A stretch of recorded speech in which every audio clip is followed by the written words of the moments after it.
Hey, composing gloves here, and today we are doing the second part of the figure bass exercises. That was kind of strange, but that's what I felt like doing. So, I'm sorry, I've just been in this training for my work for math all day. I'm excited to look at music. So, okay, figure bass 2, and this one has 7th chords, so it's quite the step up. I made this one a little difficult. Now, we're gonna do less of these. You should be able to recognize the standard 7th chords, but I threw in the half diminished and full diminished because they are part of the 5 chords we covered. You should be able to deduce them, and these aren't like terribly hard to figure out. But yeah, you will see the triads a lot, and you'll see the 7th chords, you'll see them, but you won't necessarily see like half diminished chords everywhere you look. And it depends on, what we're going to be doing, and we'll be working our way up. So the analysis part of this will begin to work up, but we really need to get in the habit of telling what the inversions are and how to combine them with the figure bass and, just analyzing chords. So we're going to do a couple same exercises as before. One is write our chord, or analyze it, just like before. And this one is construct a possible chord. So the same exercise as before, we've just now tossed in this extra note, the 7th.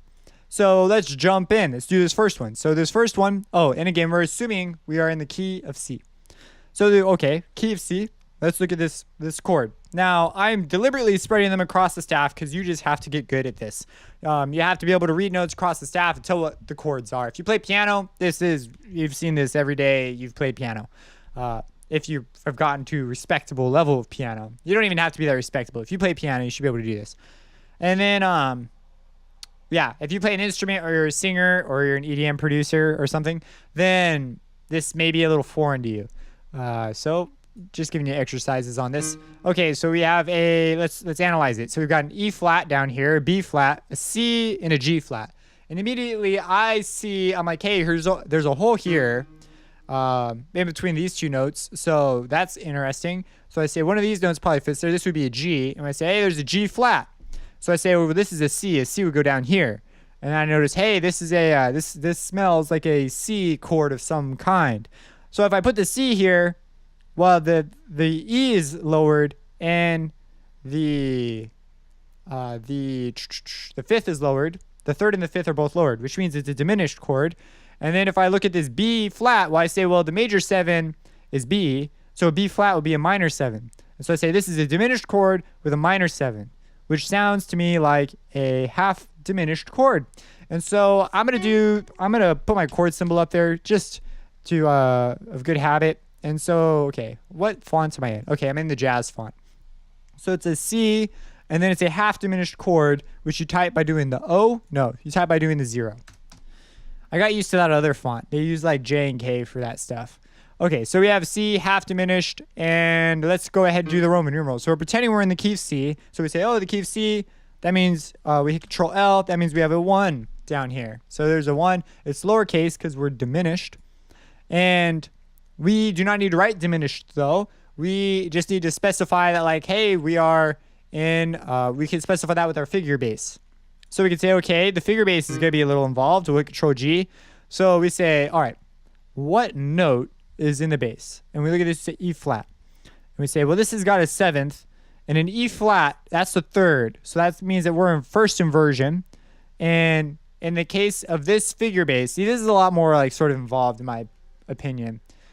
So 7th chord's first inversion, that means we're in a 5-6. So we'll do that first. We'll type in a 6-5, 5-6, whatever.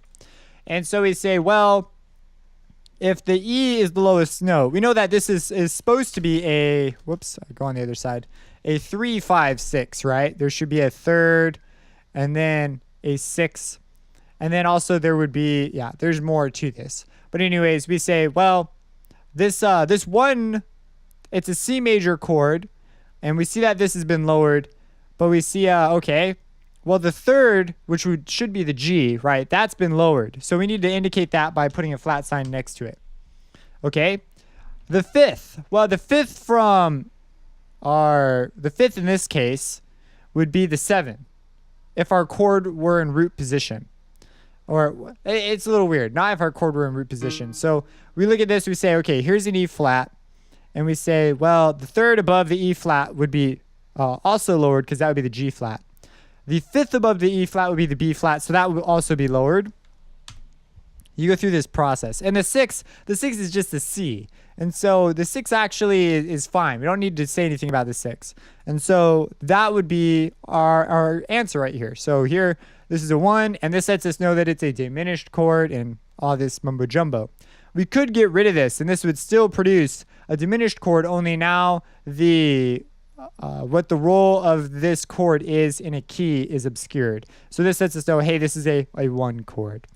So that's going to be your process. A little involved. You see, I almost made a mistake there. That tends to happen. You may go back and have to double check things.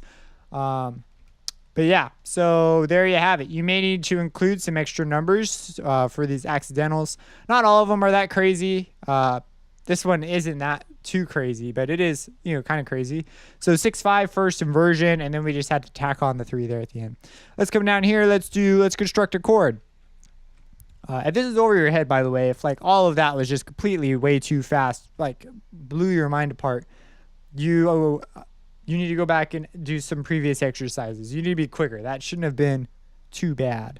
So that's a red flag if you're like, oh, this is going really, really fast.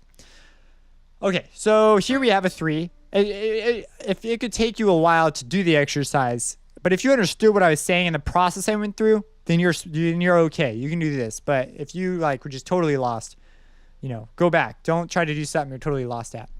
Okay, so we're looking at this one now. Construct a possible chord. And we're told it's a 3 chord. And we're just pretending we're in the key of C. I'm keeping it in the key of C just because that's an easy key to work with. So we say, okay, a 3 chord. And we've got a D there. But the 3 chord's if we think about this, the 3 chord would be an E. But it says 4/2. So that means that the lowest tone we're given, a 4/2, is the 3rd inversion. And the 3rd inversion means the 7th is in the bass. So we look at this, we say this D, well, that means that is the 7th. And in the key of E, the 7th is indeed the D would be the 7th to an E chord. So we say, okay, and there's no extra accidentals or anything. So that means that we can just write in our notes and it's no big problem. So, okay, let's just do that. So a D is our lowest note. And we need to construct a possible chord. Let's do the easiest one. So there's a 2, there's a 4. So we just count 1, 2, 3, 4. 1, 2, 3, 4, yep. And then we say, well, okay, if this is the 7, that means that we are still missing, we've got our E. That means we're missing the 5th, right? The 5th isn't there yet. So our 5th would just be a B. The 6 is what we're missing. And if we were to count this, 1, 2, 3, 4, 5, 6. Because if you remember, there were the 3 6s across in the figure bass explanation of what it is. If you looked at our key of all the basic root position ones, there were 3 6s that we didn't need the last 2 ones because they didn't specify where the 7th was. Anyways, here we have it.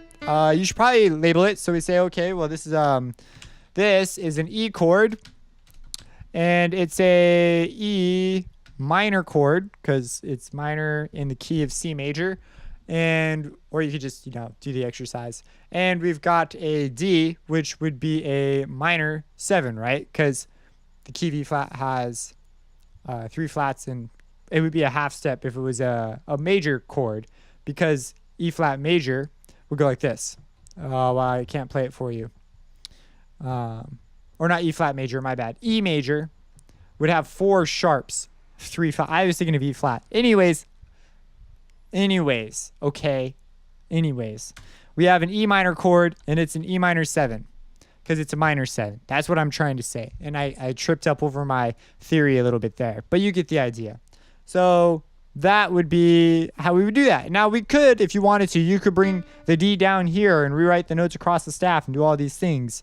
As long as it fits this description with the 7 in the bass, so there'd be a D in the bass and all that stuff. I believe I said D. Whatever. I'm getting all tripped up now. But that's what these exercises tend to do to you after you do enough of them. You start just going mad with chords and stuff in your head.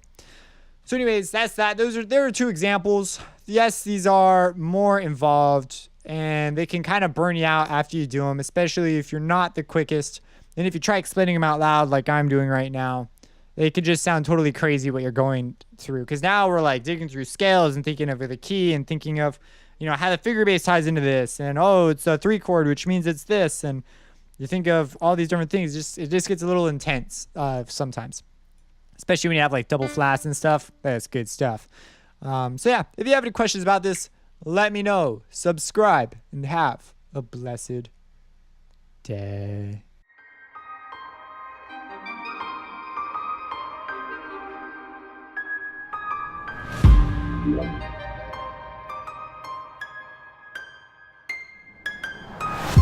One.